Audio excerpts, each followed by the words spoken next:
156 para में लिखा है कि आधार जो हमने जोड़ा है वो नागरिकता का प्रमाण नहीं है, जो सही है। कोई नहीं कहता कि आधार नागरिकता का प्रमाण पत्र है।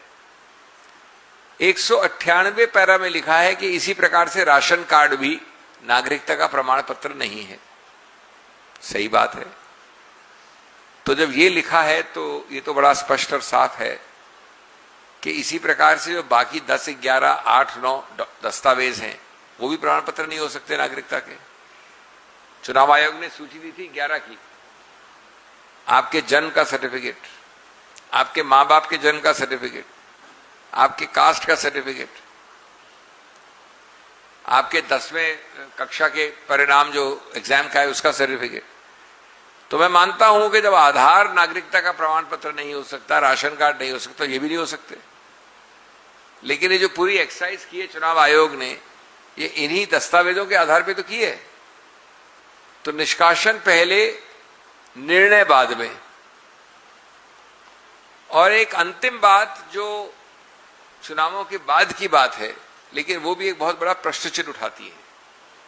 बंगाल में आंतरिक आदेशों द्वारा उच्चतम न्यायालय ने एक सिस्टम बनाया कि जो लोग निष्कासित हुए हटे हैं उनको एक अपील मिलनी चाहिए, और उसके लिए कई सेवानिवृत्त न्यायिक अधिकारियों को लगाया गया और अच्छा काम किया बहुत कम समय में। कम समय वाली मूल भूल चुनाव आयोग की हमेशा चल रही है।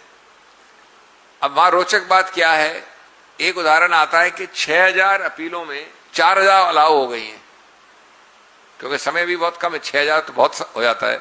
अभी कोई 2-3 हफ्ते हो, 1 महीना हुआ है चुनाव परिणाम आए हुए।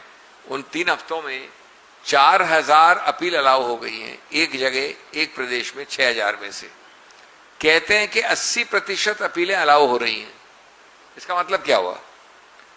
ये एक महिला है, इनको हटा दिया मैंने, इन्होंने एक याचिका डाली, वो याचिका 80% केस में अलाउ हो गई कि भाई इनको हटा नहीं सकते थे आप, लेकिन चुनाव तो खत्म हो गया। तो अगर 80% याचिकाएं एवरेज औसतन रूप पे सफल होती हैं, तो क्या चुनाव पे एक बहुत बड़ा प्रश्न चिन्ह जो कि खत्म हो गया, पूरा हो गया, परिणाम जिसका प्रकाशित हो गया, उस पर प्रश्न लगता है कि नहीं? इस बात पे भी आंकड़ों के आधार पर उच्चतम न्यायालय को टिप्पणी करनी चाहिए थी।